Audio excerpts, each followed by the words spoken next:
चलो आज हम अलंकार के बारे में पढ़ेंगे। पिछली वीडियो में आपको रस के बारे में बता चुका हूँ। अब आपको अलंकार के बारे में पूरा टॉपिक वाइज क्लियर करूँगा। क्या उदाहरण आते हैं, क्या उसकी परिभाषा है। देखिए, सबसे पहले 2 मार्क्स में ज़्यादातर आने वाली अलंकार।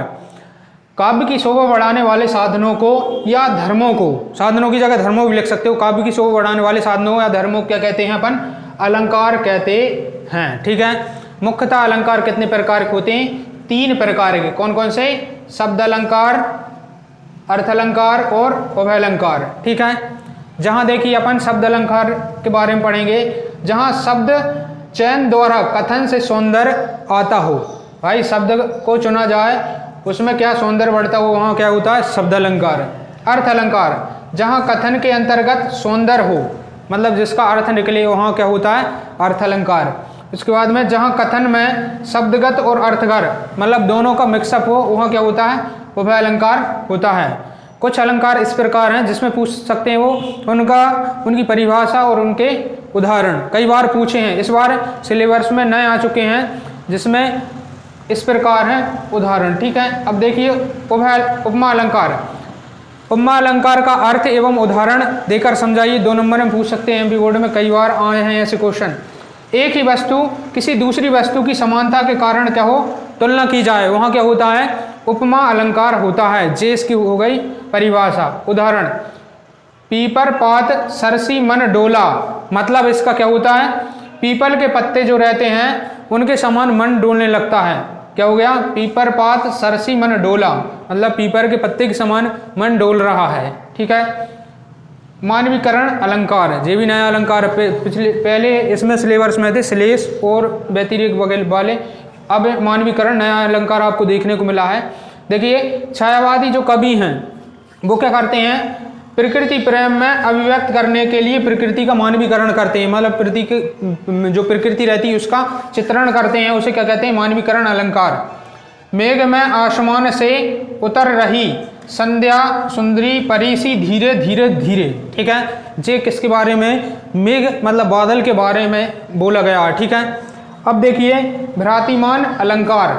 भ्रातिमान अलंकार का उदाहरण और उसकी परिभाषा। सबसे पहले अपन परिभाषा समझते हैं। जहां किसी वस्तु के गुण की समानता के कारण, भाई किसी वस्तु की गुण की समानता के कारण एक वस्तु को दूसरी वस्तु में भी गुण रह सकते हैं। जहां किसी वस्तु की गुण की समानता के कारण किसी दूसरी वस्तु का भ्रम हो जाए। भाई जैसे आपने देख लिया, किसी व्यक्ति को देखा है, जैसे आपने कोई जानवर ही ले लो, आपने जैसे इधर से कोई जानवर आ रहा है, यदि आपको दूसरे जानवर का आभास हो जाए या भ्रम हो जाए तो वहाँ क्या होगा? भ्रातिमान अलंकार। देखिए, रस्सी या सांप, पता चला आप रस्सी को देख के सांप समझने लगे। ठीक है। तो ये उसका उदाहरण है। शॉर्ट में छोटे छोटे उदाहरण है हर एक अलंकार के। अब देखिए संदेह अलंकार।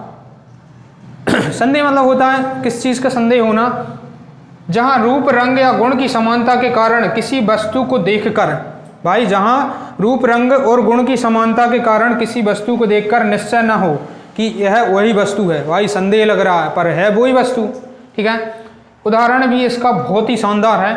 सारी बिच नारी, ठीक है, कि नारी बिच सारी, कि सारी ही नारी, कि नारी की ही सारी है, मतलब ऐसा समझ नहीं पा रहा है, संदेह है। ठीक है। कौन सारी है कौन नारी है। ठीक है। अब देखिए विरोधाभास अलंकार, इसकी परिभाषा एवं उसका उदाहरण। विरोधाभास अलंकार देखिए, जहां किसी पदार्थ या गुण में वास्तविकता का विरोध न होते हुए फिर भी उसका विरोध का आभास हो, वहाँ कौन सा अलंकार होता है? विरोधाभास अलंकार। अलंकार में सबके शॉर्ट उदाहरण दिए गए हैं। बा मुख की मधुराई कहाँ कहो, मीठी लगे अख्यान लुनाई। ये क्या है? विरोधाभास अलंकार का उदाहरण है।